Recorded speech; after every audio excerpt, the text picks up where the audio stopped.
Une histoire émouvante de rédemption, d'amour, de passion et de nouveau départ. Elle a accepté 5 millions pour une nuit. Mais ce qu'elle a découvert dans ce penthouse pourrait détruire 2 familles entières. Un contrat dangereux, un passé enterré et un amour qui n'aurait jamais dû exister. Préparez-vous pour une romance où le désir cache des secrets capables de tuer. Suivez cette histoire jusqu'à la fin. Vous serez surprise par ce récit. Si vous aimez les histoires d'amour, les romances, abonnez-vous à cette chaîne. Laissez votre commentaire. Tous les jours, nous postons des vidéos comme celle-ci. Continuons. L'enveloppe est arrivée un lundi de mars, alors que la pluie frappait. Aux fenêtres de la petite maison d'Amélie, comme des doigts impatients. Elle préparait le médicament de son grand-père quand elle entendit le facteur klaxonner dehors, un son qui la faisait toujours courir jusqu'au portail, le cœur serré d'anticipation. Les lettres étaient rares dans cette petite ville oubliée, dans la campagne normande, où tout le monde se connaissait par son nom et où les secrets duraient au maximum 1 semaine. Mais cette enveloppe était différente. Papier carmin lourd, avec son nom écrit dans une calligraphie élégante qui contrastait brutalement avec tout ce qui l'entourait. Amélie Vaillant. Ni adresse, ni expéditeur. Juste son nom, comme si celui qui l'avait envoyé savait exactement où la trouver. Elle la serra contre sa poitrine un moment, sentant le poids inhabituel avant de rentrer. Son grand-père toussait dans la chambre à côté, cette toux sèche qui empirait ces derniers mois, et elle rangea l'enveloppe dans le tiroir de la cuisine, décidant de l'ouvrir plus tard. Il y avait des choses plus importantes pour le moment. Il y en avait toujours. Amélie avait 22 ans et une vie qui tenait entièrement dans cette maison de 3 pièces. Elle se levait avant le soleil pour s'occuper de son grand-père, travaillait à mi-temps à la bibliothèque municipale, arrangeait des livres que personne ne lisait plus, et passait les après-midi à lui lire des histoires qu'elle connaissait par cœur. C'était une routine qui la rassurait, même quand elle l'étouffait. La sécurité avait ce prix. Elle n'avait jamais quitté cette ville, pas même pour Paris, qui n'était qu'à 2 heures de train. Le monde extérieur semblait trop grand, trop effrayant, et elle avait des responsabilités qu'elle ne pouvait pas abandonner. Son grand-père était tout ce qui lui restait depuis que sa mère avait disparu, quand elle n'avait que 2 ans. Elle n'avait aucun souvenir d'elle, seulement la certitude qu'elle avait été abandonnée, et cette certitude avait façonné chaque choix qu'elle avait fait depuis. Ce n'est qu'à l'aube, quand son grand-père s'était enfin endormi après une crise de toux particulièrement violente, qu'elle se souvint de l'enveloppe. Elle s'assit à la table de la cuisine, sous la lumière jaunâtre de l'ampoule qui clignotait par intermittence, et l'ouvrit avec précaution. À l'intérieur se trouvait une simple carte crème, avec seulement quelques lignes écrites à la main Mathieu Delacroix. Une nuit, 5 millions d'euros. Si vous acceptez, soyez à l'aéroport Charles de Gaulle vendredi, à 14 heures. Un homme en costume gris vous attendra avec une pancarte portant votre nom. Le choix vous appartient. Amélie lut 3 fois avant de pouvoir traiter ce qu'elle voyait. 5 millions d'euros. Une nuit. Le nom Mathieu Delacroix ne lui disait rien, mais le montant... Mon Dieu, le montant était absurde. C'était plus d'argent qu'elle n'enverrait. Dans toute sa vie. C'était suffisant pour payer tous les traitements de son grand-père, tous les médicaments, toutes les consultations dans des hôpitaux privés qu'elle n'avait jamais osé envisager. Mais c'était aussi trop terrible pour être vrai, qui offrait 5 millions pour une nuit. Et quel genre de nuit serait-ce? Elle froissa le papier entre ses mains, prête à le jeter à la poubelle, mais s'arrêta. Son grand-père toussait à nouveau dans la chambre, et elle pouvait entendre l'effort dans chaque respiration. Le médecin du dispensaire avait été clair. Il avait besoin d'examens plus complexes, de médicaments qui n'existaient pas dans la pharmacie de base, de soins que la sécurité sociale ne pouvait pas offrir. Ils avaient du temps, mais pas beaucoup. Amélie lissa à nouveau le papier et le glissa entre les pages d'un des livres de l'étagère. Demain, elle réfléchirait mieux. Demain, elle verrait si cela avait un sens. Mais la nuit fut longue, remplie de rêves étranges avec des hommes en costume et des sommes impossibles, et quand elle se réveilla le jeudi suivant, la décision était déjà prise. C'était peut-être de la folie, c'était peut-être un piège, mais s'il existait vraiment une chance, aussi infime soit-elle, de sauver la seule personne qu'elle aimait au monde, elle devait essayer. Le vendredi, Amélie se réveilla à 5 heures du matin, l'estomac noué. Elle avait menti à sa voisine, Madame Dubois, en disant qu'elle allait rendre visite à une cousine à Paris et qu'elle reviendrait le samedi. Elle prépara les médicaments de son grand-père, laissa des notes avec des instructions détaillées et quitta la maison en emportant seulement un petit sac à dos avec des vêtements basiques et le peu d'argent qu'elle avait. Le voyage jusqu'à Charles de Gaulle fut le plus long de sa vie, même s'il ne dura que 2 heures. Elle n'avait jamais mis les pieds dans un aéroport, et quand elle descendit du train au terminal, elle resta immobile quelques minutes, juste à observer. C'était un monde différent. Des gens pressés avec des valises élégantes, des uniformes, impeccables, des voix parlant dans des langues qu'elle ne reconnaissait pas. Elle se sentit petite, déplacée, vêtue de son jean délavé et de son simple t-shirt en coton. Il était exactement 14 heures quand elle vit l'homme au costume grise, grand sérieux, tenant une pancarte discrète avec son nom.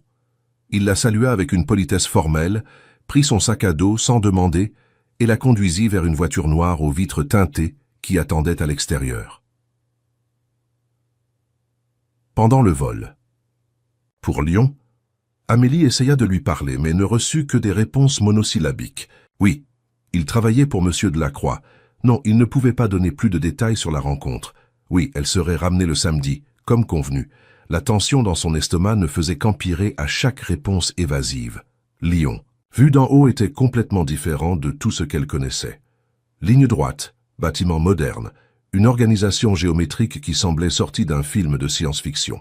La voiture la conduisit directement à la presqu'île, passant par des rues qu'elle n'arrivait pas à déchiffrer, jusqu'à s'arrêter devant un immeuble de verre et de béton qui se dressait contre le ciel comme une lame brillante. L'appartement était au dernier étage. Amélie monta dans l'ascenseur au miroir en essayant de ne pas regarder son propre reflet, multiplié infiniment autour d'elle. Quand les portes s'ouvrirent, elle se retrouva face à une porte en bois sombre, sans numéro, sans nom. L'homme, en costume, sonna 2 fois et s'éloigna. La porte s'ouvrit, et Amélie vit Mathieu Delacroix pour la première fois. Il était grand, plus grand qu'elle ne l'avait imaginé, avec des épaules larges qui remplissaient parfaitement la chemise blanche qu'il portait. Ses cheveux étaient sombres, coiffés en arrière avec une précision qui suggérait un contrôle absolu sur chaque détail. Mais ce furent les yeux qui la paralysèrent. Gris acier, intense, qui semblait voir à travers elle avec une intimité troublante. « Amélie, dit-il, et sa voix était grave, contrôlée. « Entrez. » Elle hésita une seconde avant de franchir le seuil. L'appartement était une extension de l'homme qui la recevait, moderne, impeccable, intimidant. Des fenêtres du sol au plafond offraient une vue panoramique de Lyon, tandis que des meubles aux lignes épurées occupaient l'espace avec une élégance étudiée. Tout était cher, évidemment cher, mais il y avait quelque chose de froid dans tout ce luxe. « Vous êtes plus jeune que je ne l'espérais », dit Mathieu en fermant la porte derrière elle.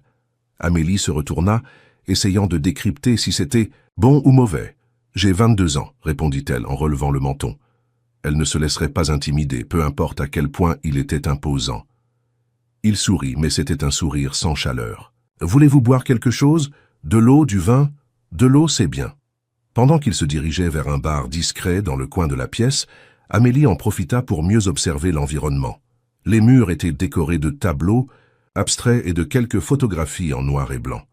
Une bibliothèque occupait tout un mur, rempli de titres qu'elle ne pouvait pas lire à distance.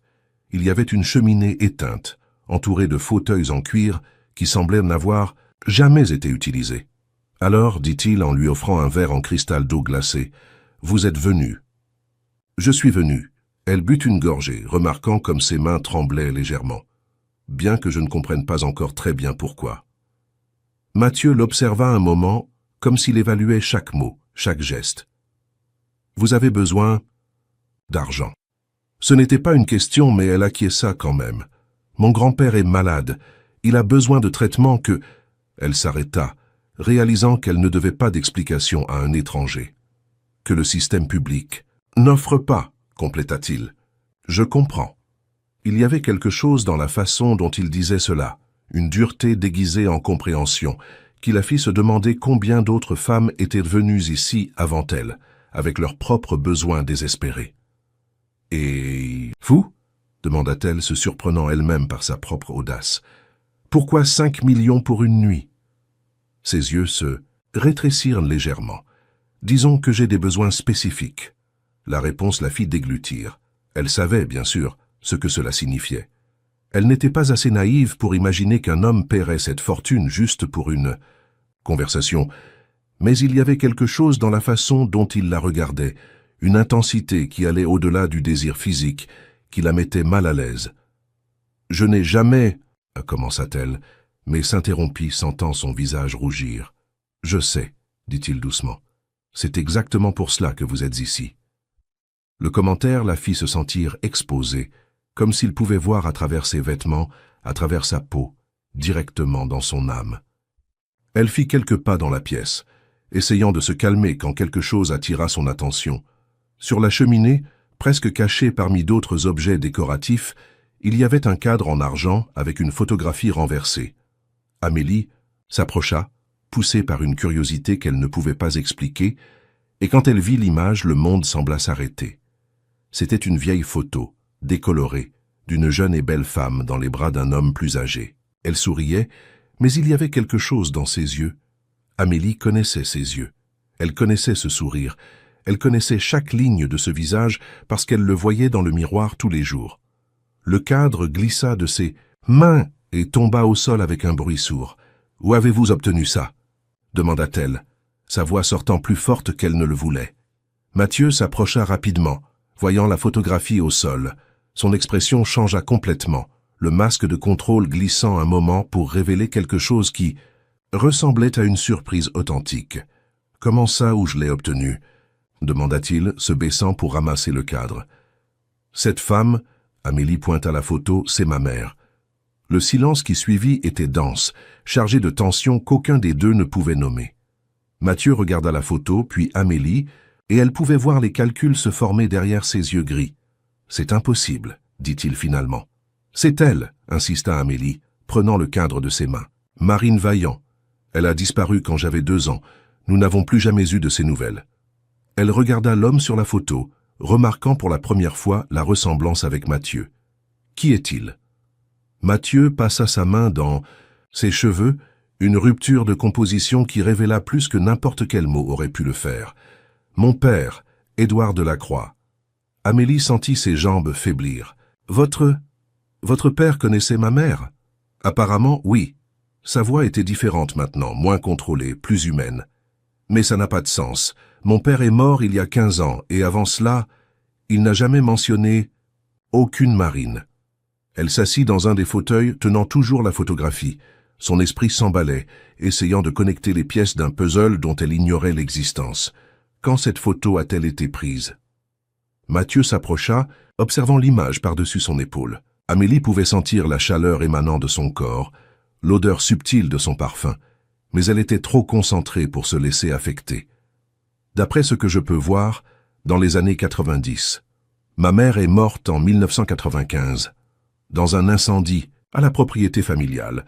Si cette photo date d'avant cela, il s'arrêta comme s'il connectait des points qu'il préférait ne pas connecter. Ma mère a disparu en 2003, dit lentement Amélie. J'avais 2 ans. Un jour, elle est simplement sortie de la maison et n'est jamais revenue. Mon grand-père a toujours dit qu'elle nous avait abandonnés, qu'elle avait choisi une autre vie. Peut-être qu'elle l'a fait, murmura Mathieu, mais il y avait quelque chose dans sa voix qui suggérait qu'il n'y croyait pas. Amélie se leva brusquement, marchant jusqu'à la fenêtre. La vue de Lyon s'étendait devant elle, mais elle ne la voyait pas. Son esprit était à des kilomètres de là, dans une petite ville de province où une petite fille avait grandi en croyant que sa mère ne l'aimait pas assez pour rester. « Cela change tout, » dit-elle, plus pour elle-même que pour lui. « Change quoi ?»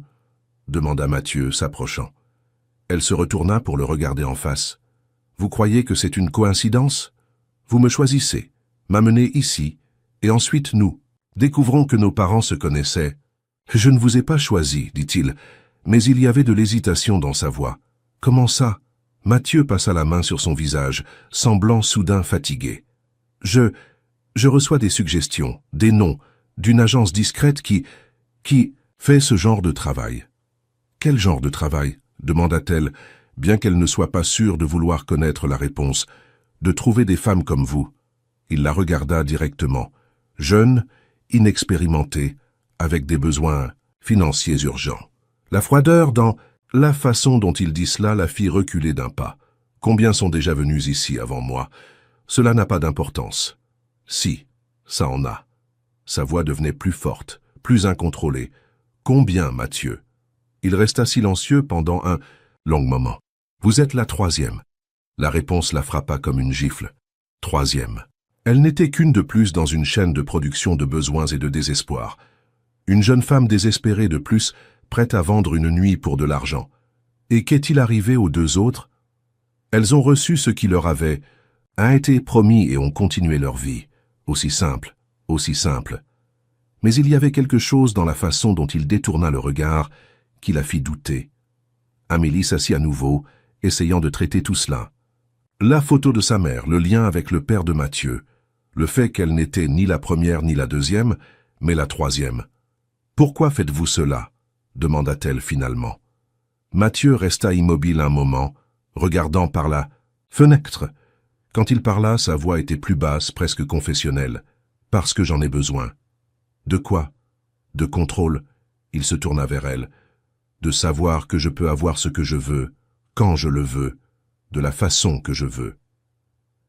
Et vous voulez des femmes vierges? Je veux des femmes qui n'ont pas encore été corrompues, qui n'ont pas appris à mentir, à manipuler, à faire semblant. Il y avait une amertume dans sa voix qui la surprit, des femmes qui sont encore réelles. Amélie étudia son visage, remarquant les lignes de tension autour des yeux, la façon dont ses mains se fermaient en poing quand il parlait de contrôle. Qui vous a fait tant de mal? La question le prit au dépourvu. Pendant un moment, le masque tomba complètement, et elle vit quelque chose qui ressemblait à de la douleur. Mais il se recomposa rapidement. Cela ne fait pas partie de notre accord. Quel accord? Nous n'avons même pas commencé à discuter des termes. Mathieu marcha jusqu'au bar et se servit une généreuse dose de whisky. Les termes sont simples. Une nuit. Vous faites ce que je demande. Le matin, vous recevez 5 millions et nous ne nous revoyons jamais. Et si je ne veux pas faire ce que vous demandez? Il but son whisky d'un trait. Alors vous pouvez partir maintenant, sans l'argent. Amélie resta silencieuse, pesant ses options. Son grand-père avait besoin de l'argent, mais en regardant Mathieu, la rigidité de ses épaules, la façon dont il évitait de la regarder directement quand il parlait de l'accord, elle réalisa qu'il se passait plus ici qu'un simple arrangement financier. « Et si je reste ?» dit-elle lentement. « Mais que les choses ne se passent pas comme vous l'espérez. »« Comment ça? Et si je ne suis pas aussi soumise que vous l'imaginez? Et si je ne fais pas exactement ce que vous voulez ?» Il la regarda enfin, et il y avait quelque chose de différent dans ses yeux maintenant, de la curiosité peut-être. « Alors ce sera intéressant de découvrir jusqu'où vous êtes prête. »« Ah, allez !» La température dans l'appartement sembla monter de quelques degrés. Amélie sentit son cœur s'accélérer, mais ce n'était pas seulement de la peur. Il y avait quelque chose d'autre, quelque chose qu'elle ne voulait pas s'admettre à elle-même. Mathieu Delacroix était dangereux, contrôlant, probablement cruel, mais il était aussi magnétique d'une façon qu'elle n'avait jamais expérimentée. « J'ai une condition, » dit-elle, les surprenant tous les deux. « Vous n'êtes pas en position d'imposer des conditions. » « Si, je le suis. » Elle se leva, marchant jusqu'à se tenir très près de lui. « Vous avez dit qu'on m'avait amené ici pour une raison, que je suis différente des autres. Alors peut-être que j'ai plus de pouvoir dans cette situation que vous. » Ne l'imaginez. Mathieu l'étudia pendant un long moment. « Quelle est votre condition? » « Je veux connaître la vérité sur ma mère, sur ce qui s'est passé entre elle et votre père, sur pourquoi elle a disparu. Et si je ne connais pas la réponse, alors vous m'aiderez à la découvrir. » Il rit, mais c'était un son sans humour. « Vous me demandez d'ouvrir d'anciennes blessures en échange d'une nuit dans ma chambre. Je demande l'honnêteté en échange de l'honnêteté. » Le silence s'étendit entre eux, chargé de tensions et de possibilités inexplorées. Finalement, Mathieu acquiesça. « D'accord, mais la réciprocité vaut pour tout. Si je suis honnête, sur mon passé, vous serez honnête sur vos peurs. » Quelle peur! Il fit un pas plus près, réduisant la distance entre eux à quelques centimètres. La peur que peut-être vous vouliez être ici pour des raisons qui vont au-delà de l'argent. Amélie sentit son visage rougir, mais ne recula pas. « C'est ridicule. »« Vraiment ?» demanda-t-il. levant la main pour toucher son visage. Ses doigts étaient chauds contre sa peau, et elle dut se forcer à ne pas s'incliner vers cette caresse. « Alors pourquoi votre pouls est-il accéléré ? Parce que vous me rendez nerveuse. » Nerveuse ou excitée? La question était trop intime, trop directe, mais il y avait quelque chose dans la façon dont il la posait qui empêchait Amélie de se sentir offensée. Oh, au lieu de cela, elle se sentit défiée. Peut-être les deux, admit-elle. Le sourire qu'il lui donna fut le premier véritablement chaleureux de la soirée. Mieux, l'honnêteté vous va bien. Amélie s'éloigna, ayant besoin d'espace pour réfléchir. Alors, avons-nous un accord? Vous m'aidez à découvrir la vérité sur ma mère et je reste. Pour une nuit. Pour une nuit. Mathieu tendit la main. Marché conclu. Quand Amélie toucha sa main, elle sentit un courant électrique parcourir son bras. Il y avait quelque chose d'inévitable dans ce contact, comme si c'était le premier pas dans une danse que tous deux connaissaient par cœur, même sans jamais avoir dansé ensemble auparavant. « Par où commençons-nous » demanda-t-elle. Il ne lâcha pas sa main immédiatement. « Par la bibliothèque. S'il y a des réponses sur nos parents, elles pourraient en se trouver dans les documents que mon père a laissés. » Mathieu la conduisit à travers l'appartement jusqu'à un bureau adjacent à la pièce principale. Les murs étaient couverts d'étagères de livres du sol au plafond et un bureau en acajou occupait le centre de la pièce. Il y avait quelque chose de presque sacré dans cet espace, comme s'il s'agissait d'un sanctuaire personnel. « Mon père était méticuleux », expliqua-t-il, se dirigeant vers une armoire verrouillée. Il gardait des traces de tout. Correspondance, contrats, photographies. Il ouvrit l'armoire, révélant des dizaines de dossiers organisés. S'il connaissait votre mère, il doit y avoir une trace quelque part. Amélie observa tandis qu'il sortait quelques dossiers, remarquant comme ses mains tremblaient légèrement. Quoi qu'il soit sur le point de découvrir, il était aussi nerveux qu'elle. « Mathieu, dit-elle doucement, êtes-vous sûr de vouloir faire cela? Certaines vérités peuvent être plus douloureuses que l'ignorance. » Il s'arrêta tenant un dossier marqué « Personnel », 1990-1995. Trop tard pour reculer maintenant. Et tandis qu'il ouvrait le dossier, révélant des documents jaunis par le temps, Amélie sentit qu'il avait raison. Quoi qu'il trouve là, cela changerait tout entre eux. La nuit qui devait être seulement question d'argent et de nécessité s'était transformée en quelque chose de bien plus dangereux. Une quête de vérité qu'il aurait peut-être mieux valu laisser enterrer. Les documents étaient organisés, par date, chaque page protégée par du plastique transparent, comme si Édouard Delacroix savait qu'un jour quelqu'un viendrait chercher des réponses. Mathieu étala les dossiers sur la table en acajou, et Amélie s'approcha, respirant l'odeur de vieux papiers et de secrets gardés. « Commencez par 1995, suggéra-t-elle, l'année de la mort de votre mère. » Mathieu acquiesça, sortant un dossier plus volumineux. Les premières pages étaient des documents légaux, des certificats, des papiers d'assurance. Mais au fur et à mesure qu'ils avançaient, des lettres manuscrites commencèrent à apparaître, certaines sur du papier à en-tête, d'autres sur de simples feuilles arrachées de cahiers. Ce fut Amélie qui trouva le premier indice, une lettre. Datée de mars 1995, signée seulement M. L'écriture était délicate, féminine, et tandis qu'elle lisait à voix haute, sa voix devint plus tendue. « Édouard, je ne peux plus prétendre que ce n'est que des affaires. Tu sais qu'Hélène a des soupçons, et je n'arrive pas à la regarder dans les yeux en sachant ce que nous savons. Ce que nous avons fait était terrible, mais ce que nous prévoyons est pire encore. Il doit y avoir une autre façon. » Mathieu arrêta de feuilleter les papiers et la regarda. Hélène était ma mère. Et Amélie déglutit. M et Marine, ma mère. Ils continuèrent à lire en silence, découvrant des fragments d'une histoire qu'aucun des deux n'était préparé à connaître. D'autres lettres révélaient une relation complexe entre Édouard Delacroix et Marine Vaillant.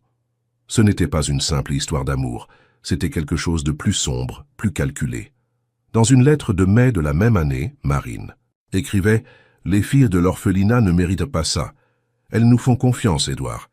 Hélène pense que nous aidons, mais ce que nous faisons, c'est utiliser leur vulnérabilité pour notre propre gain. Je dois sortir de ça. »« Quel orphelinat ?» demanda Amélie, mais Mathieu secoua la tête, tout aussi confus. C'est alors qu'ils trouvèrent le document qui changea tout. Un compte-rendu de réunion, daté de juin 1995, avec l'entête Fondation, Espérance, Conseil d'administration. Les noms listés incluaient Édouard Delacroix, Hélène Delacroix et Marine Vaillant comme assistante sociale responsable. Ma mère travaillait avec vos parents dans une fondation, murmura Amélie, essayant d'assimiler l'information.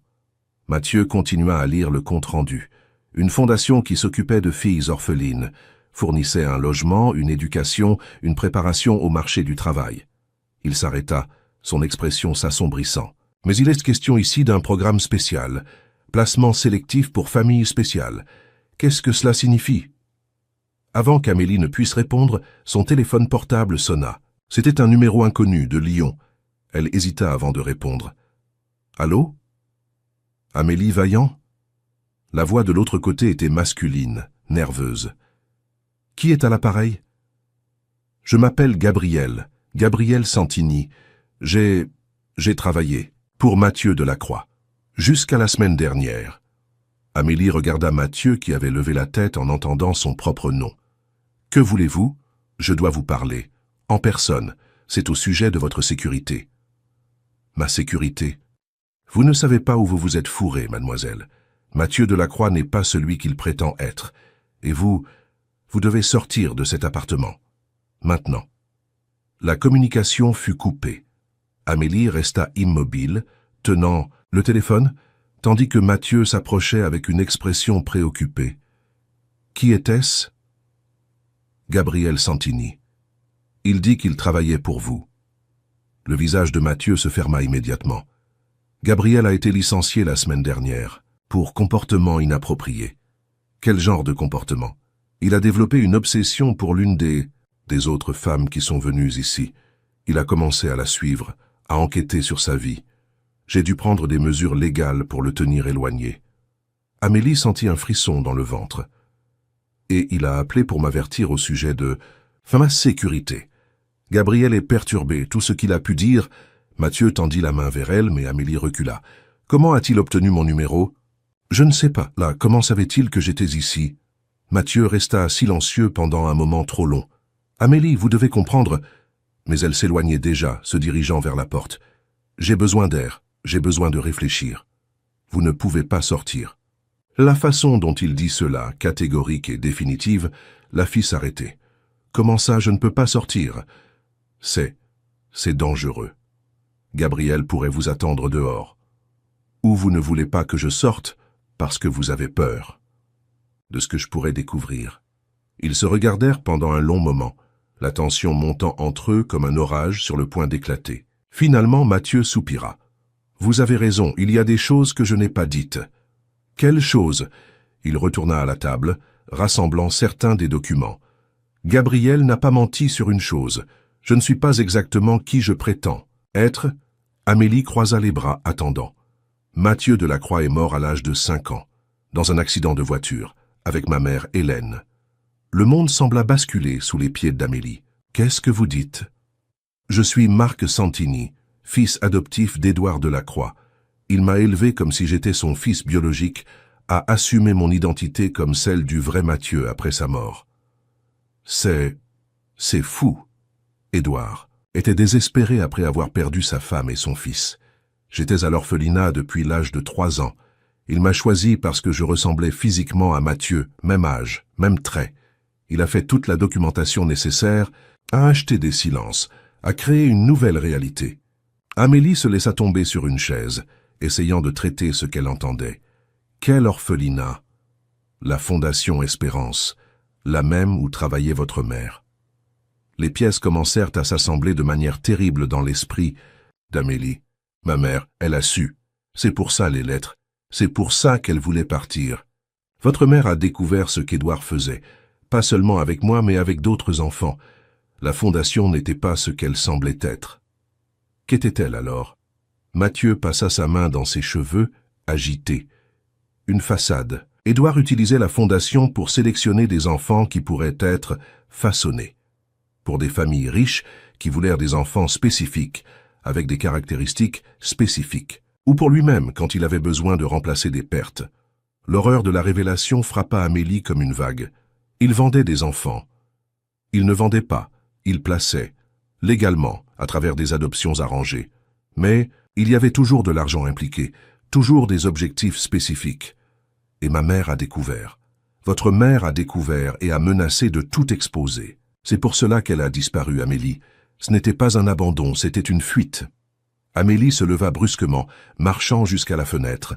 Lyon brillait en bas, mais elle se sentait perdue dans une obscurité qui allait bien au-delà de la nuit. « Pourquoi me racontez-vous cela ?» demanda-t-elle sans se retourner. « Parce que vous méritez de savoir et parce que... » Il hésita. « Parce que j'ai besoin que vous compreniez qui je suis réellement avant que... » Avant que quoi? Avant que vous décidiez si vous voulez. « Restez. » Amélie se retourna lentement. « Et qui êtes-vous réellement, Marc ?» Entendre son vrai nom sembla l'affecter profondément. « Je suis un homme qui a grandi en étant quelqu'un d'autre, qui a hérité de la fortune et des affaires d'un homme qui m'a sauvé et condamné en même temps, qui a fait des choses terribles, parce qu'il ne savait pas comment être différent. Les autres femmes venaient aussi de la fondation. Gabriel l'a découvert, a commencé à enquêter. C'est ainsi qu'il a développé cette obsession. Pas pour la femme elle-même, mais pour toute la conspiration. » Amélie eut la nausée. « Vous continuez le travail d'Édouard. »« Non. » Mathieu s'approcha rapidement. « Ce n'est pas ça. La fondation a fermé en 1995, après que votre mère a disparu. Les femmes qui sont venues ici, elles ont choisi de venir. Elles avaient besoin d'argent. J'avais besoin. » Il s'arrêta, semblant réaliser comment cela sonnait. « Vous aviez besoin de quoi ? De sentir que j'avais le contrôle sur quelque chose dans ma vie, d'être sûr qu'au moins une partie de mes interactions était honnête. En les payant. Payant pour qu'elles n'aient pas à mentir sur la raison pour laquelle elles étaient ici. » Amélie secoua la tête, essayant de comprendre la logique déformée derrière tout cela. « Et vous pensez que c'est mieux ? » ?»« Je pensais que c'était plus honnête. Et maintenant ?» Mathieu la regarda directement dans les yeux. « Maintenant, je sais que j'avais tort. » Le silence s'étendit entre eux, plein de révélations et de possibilités, inexplorées. Finalement, Amélie parla. « Gabriel a dit que je devais sortir d'ici, que j'étais en danger. Gabriel est obsédé par l'idée que je suis un monstre comme Édouard. Il pense que toutes les femmes qui viennent ici sont en danger. Et le sont-elles? De moi? Non. » Mathieu s'approcha lentement. « Mais il y a d'autres personnes intéressées à garder les secrets d'Édouard enterrés. Des personnes qui peuvent vous voir comme une menace. » « Quelles personnes? Des investisseurs, des associés. Certaines des familles qui ont bénéficié des services de la Fondation au fil des ans, s'ils découvrent que vous êtes la fille de Marine, que vous êtes ici à poser des questions... » Amélie sentit la peur monter dans sa gorge. « Ils savent que je suis ici. » Pas encore. Mais Gabriel n'est pas discret. S'il enquête, d'autres peuvent aussi le découvrir. Le téléphone d'Amélie sonna à nouveau. Même numéro qu'avant. Cette fois, elle mit le haut-parleur. « Gabriel ? Amélie, Dieu merci. Écoutez, je sais que Mathieu a dû vous raconter une version de l'histoire, mais il y a des choses qu'il ne sait pas. Des choses sur votre mère. » Mathieu s'approcha du téléphone. « Gabriel, arrête ça, tu lui fais peur. » « Peur? Elle devrait avoir peur. Savez-vous ce qui est arrivé à Marine Vaillant, Mathieu? Savez-vous comment elle est vraiment morte ?» Amélie sentit son sang se glacer. « Morte? Ma mère est morte ?» « Ne l'écoutez pas, murmura Mathieu, mais il y avait de l'incertitude dans sa voix. Gabriel continua. 1998, 3 ans après sa disparition, ils ont retrouvé son corps sur une route secondaire en Auvergne, mort par traumatisme crânien. L'affaire n'a jamais été résolue. « Ce n'est pas vrai, dit Amélie, mais sa voix défaillait. J'ai les documents. L'acte de décès, le rapport de police, je peux tout vous envoyer. » Mathieu prit le téléphone. « Où as-tu obtenu ça, Gabriel ?»« Dans les archives que vous gardez verrouillées au bureau. Les archives qu'Édouard a laissées sur les personnes qui sont devenues des problèmes. » Amélie regarda Mathieu, voyant la confirmation dans ses yeux. « Vous saviez. Je soupçonnais. Vous soupçonniez ?» Sa voix résonna dans l'appartement. « Vous saviez que ma mère était morte et vous ne me l'avez pas dit? Je n'étais pas certain. Et même si je l'avais été, qu'est-ce que cela aurait changé? Vous êtes venu ici pour l'argent, pas pour la vérité. » La cruauté de l'observation la frappa comme une gifle. « Vous êtes exactement comme lui, n'est-ce pas? Comme Édouard. » « Non. Cyrus, vous manipulez, vous contrôlez, vous utilisez les besoins des gens contre eux. Gabriel interrompit la discussion. Amélie, je suis dans le hall de l'immeuble. Descendez, maintenant, avant qu'il ne vous en empêche. Mathieu raccrocha. Le téléphone. Vous n'allez pas descendre. Vous ne m'en empêcherez pas. Pour votre propre bien, si. Amélie marcha vers la porte, mais Mathieu se plaça devant elle. Écartez-vous. Gabriel est dangereux.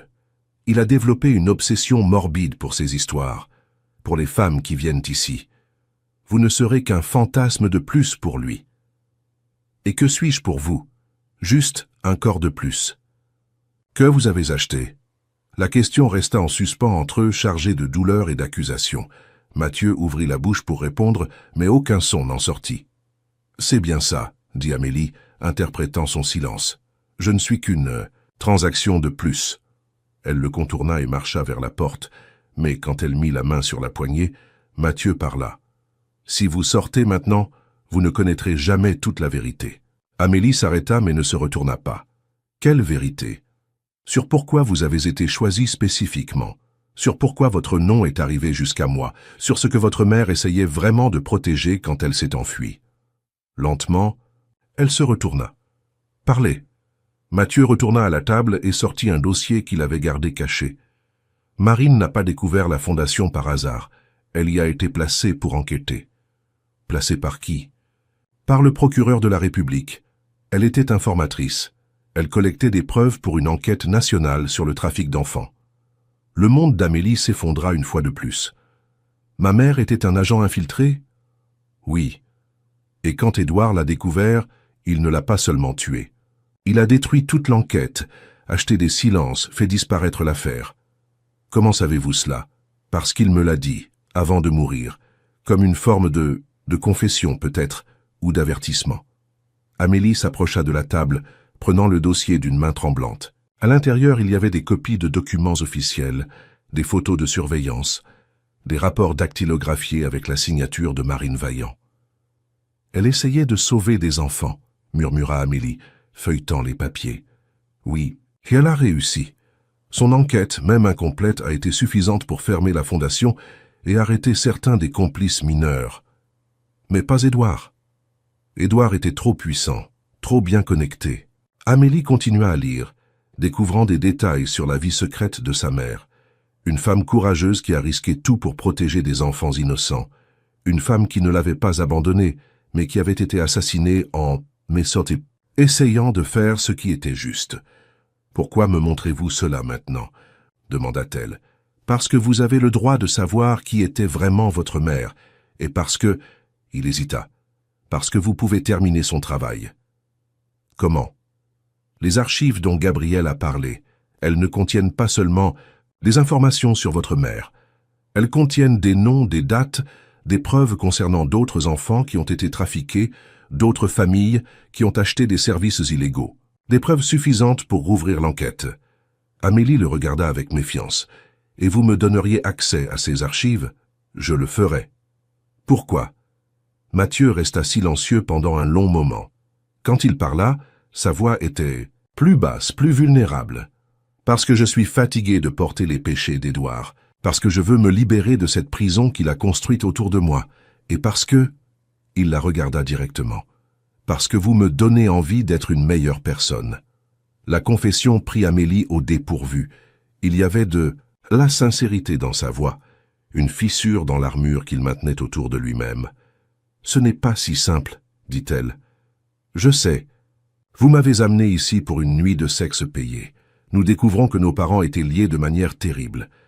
Et maintenant, vous voulez que je vous fasse confiance pour rendre justice. Je sais comment cela semble.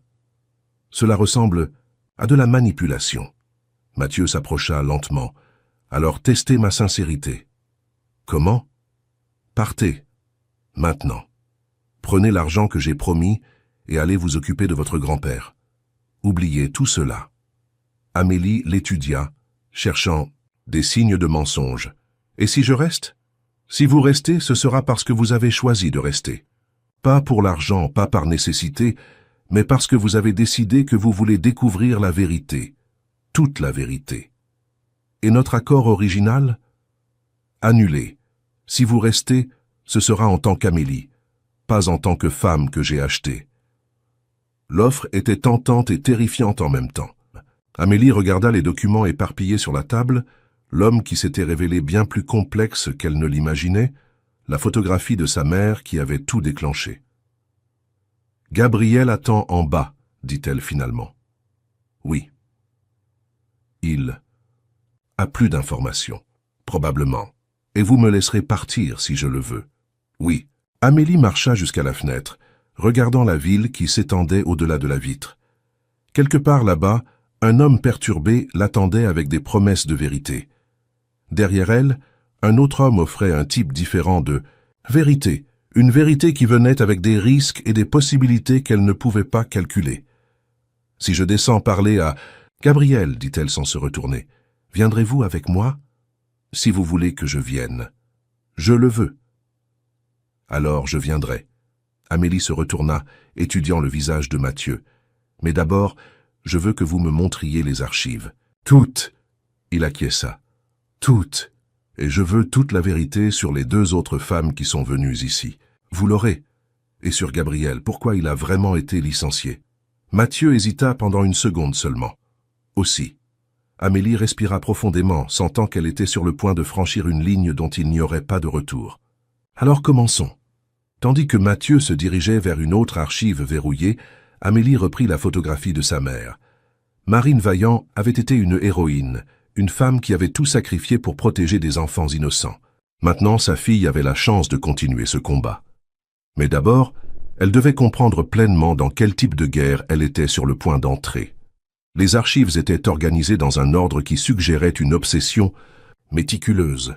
Édouard Delacroix avait documenté chaque détail, chaque transaction, chaque vie qu'il avait touchée et altérée de façon permanente. Mathieu ouvrit la première armoire avec des mains qui tremblaient presque imperceptiblement, révélant des rangées de dossiers étiquetés avec des noms, des dates et des codes qu'Amélie ne pouvait pas déchiffrer. « Commencez par ici, » dit-il, retirant 2 dossiers marqués C 2019 et L 2021. « Caroline et Lucie, les 2 qui sont venues avant vous. » Amélie ouvrit le premier dossier avec précaution, comme si les documents pouvaient exploser dans ses mains. La photographie sur la première page montrait une jeune femme aux cheveux bouclés et aux grands yeux, pas beaucoup plus âgée qu'elle-même. Caroline Dupont, 20 ans, étudiante en soins infirmiers à Marseille. L'histoire documentée était douloureusement familière. Père malade, famille sans ressources, besoin désespéré d'argent pour un traitement médical. « Elle est restée ?»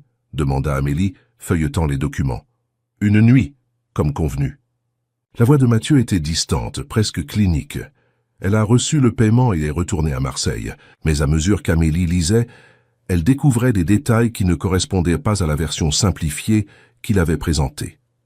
Il y avait des rapports médicaux, des registres de consultation psychologique, des prescriptions de médicaments pour l'anxiété et la dépression, tous datés des mois suivant la visite de Caroline à Lyon.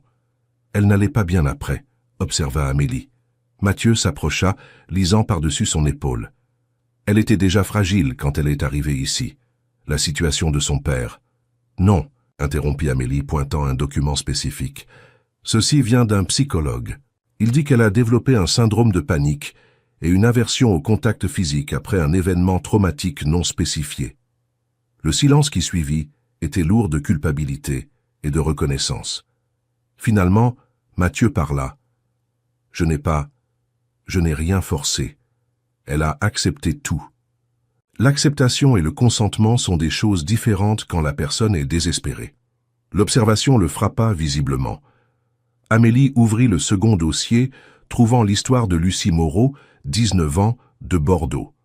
Mère célibataire, enfant handicapé mental, travaillant 3 emplois pour payer des thérapies spécialisées. Le même besoin désespéré, la même vulnérabilité exploitée. Et elle? Lucie était différente. Mathieu s'éloigna, marchant jusqu'à la fenêtre. Elle n'était pas soumise comme Caroline. Elle me défiait, remettait tout en question. Amélie continua à lire, trouvant des notes manuscrites qui semblaient être de Mathieu. Ici, il est écrit que vous avez passé la nuit à parler, qu'elle a refusé de respecter l'accord. Elle m'a dit qu'elle préférait rentrer sans l'argent, plutôt que de vendre sa dignité. Il y avait quelque chose dans sa voix qu'Amélie n'arrivait pas à identifier. De l'admiration, peut-être. J'ai presque laissé partir. Presque? À la fin, elle laisse rester, mais pas pour les raisons initiales. Amélie trouva d'autres notes, cette fois d'une calligraphie différente. L'écriture était féminine, délicate. Elle a écrit quelque chose ici. Mathieu se retourna. Qu'a-t-elle écrit? Il n'est pas le monstre qu'il pense être. Il y a de la douleur en lui, pas de la méchanceté. Mais la douleur peut être aussi destructrice que la méchanceté si elle n'est pas guérie. Amélie leva les yeux.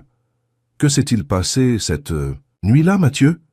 Il mit du temps à répondre, luttant visiblement avec des souvenirs qu'il préférait ne pas revisiter. Lucie a vu à travers moi, à travers le personnage que j'avais créé, l'armure que je porte. Elle n'a pas eu peur de moi, mais elle a eu pitié. Et c'était pire que la peur. Pourquoi pire? Parce que la peur, je pouvais la contrôler, la pitié, non. Amélie ferma les dossiers, traitant ce qu'elle avait lu. Où sont-elles maintenant? Caroline a obtenu son diplôme en soins infirmiers. Elle travaille dans un hôpital privé à Marseille. Elle... Un petit ami semble aller bien. Lucie. Il hésita. Lucie a ouvert une ONG pour les mères célibataires à Bordeaux. Elle a utilisé l'argent qu'elle a reçu pour créer un réseau de soutien. Vous gardez contact avec elle? Pas directement. Mais Gabriel, oui. C'était une partie de son travail. Surveiller ce qui se passait après. La mention de Gabriel ramena Amélie à la réalité immédiate. Il attend en bas depuis plus d'une heure. Mathieu acquiesça. Descendons. Mais d'abord, il se dirigea vers une autre armoire, celle-ci avec un verrou électronique. Il y a encore une chose que vous devez voir. Le verrou s'ouvrit avec un bip doux, révélant un dossier beaucoup plus volumineux que les autres.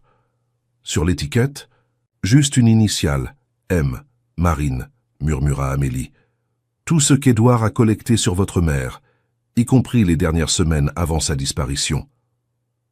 Amélie prit le dossier avec révérence, comme si elle tenait les restes mortels de sa propre mère. Les premières pages contenaient des informations basiques, acte de naissance, parcours scolaire, références professionnelles. Mais à mesure qu'elle avançait, la documentation devenait plus invasive, plus troublante. Il y avait des photographies, de Marine prises à son insu. Elle dans la rue, au travail,